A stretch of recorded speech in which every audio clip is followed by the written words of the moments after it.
Assalamu Walaikum. Hello friends, how are you? Welcome back to my another video.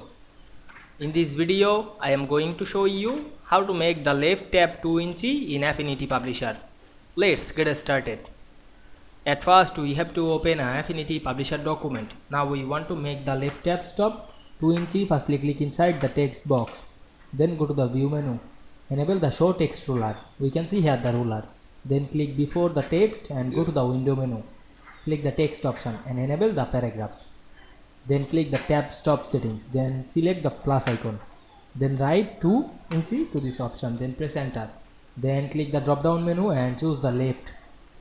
Then click before the text again and press tab on our keyboard. Now we can see we make the left tab stop 2 inch very easily. I hope you enjoyed the video. Please like, comment, share and subscribe my channel. Thanks for watching.